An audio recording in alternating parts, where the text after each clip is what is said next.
क्या मस्ती छ लाइफ, केही चिन्ता छैन ल। आहा, यसको लागि स्विमिङ पुल पनि त्यही, रिभर पनि त्यही, लेक पनि त्यही, ओसन पनि त्यही। वाह, त्रिशुली नदीको किनारमा छौँ हामी अहिले अनि यहाँ एकदम अद्भुत दृश्य देखेको छ।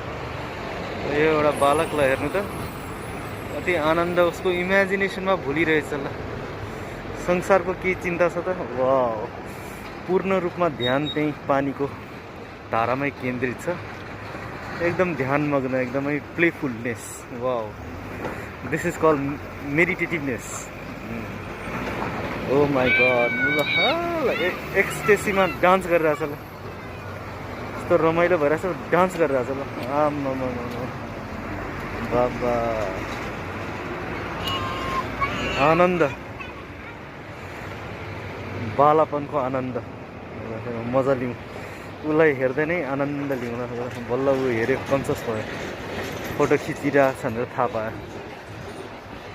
यहाँ चाहिँ खाजा पसलहरू छन्। यहाँ हामी मनोकामना दर्शनको यात्रामा छौँ। यो चाहिँ टोयलेट ब्रेकको लागि रोकिएको अवस्था हो। यहाँ त्रिशुली नदीको आनन्दको दृश्य, यो हरियो देखिएको पानी,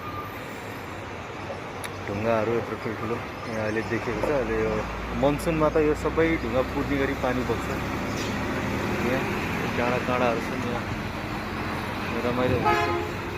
फेरि त्यो खुच्चेतिर नै यसो ध्यान घुमाउँ त। आम्मामा, अब त बाहुबली भन्दैछ ल। पुरै चाहिँ टायर उचालेर बाहुबलीको जस्तो फिलिङ भइरहेछ यो बच्चालाई पक्कै पनि। म पनि यत्रै हुँदाखेरि यसरी नै चाहिँ खेल्ने गर्थेँ, केही पनि चिजबिज वस्तुहरू भेट्दाखेरि त्यसमै रमाइलो आनन्द लिँदै। यो दिमाग पनि लगाएर चाहिँ एउटा सानो कपडाको टुक्राले त्यो पानी जाने ठाउँमा टालेर, यहाँ देख्न सक्नुहुन्छ यो अगाडि जुम गर्दाखेरि पानी बग्ने ठाउँमा टालेर पानी जमाएर मजाले यसको स्विमिङ पुल बनाउँदैछ। वाउ, आम्मामा, उसको डुङ्गा घुम्दैछ।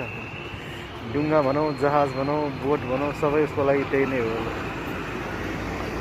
क्या आनन्द। आहा, यो बाटो सडकको हालत चाहिँ अझै पनि स्तरोन्नति हुने क्रममै छ ल। आम्मामा, उसको गेम जित्यो होला, दिमागमा पक्कै पनि केही गेम सोचिरहेको थियो होला। म यहाँ यसरी चाहिँ ढुङ्गा चलाइरहेको छु, माछा आइरहेछ दायाँ बायाँ, अनि त्यो डाँकुहरू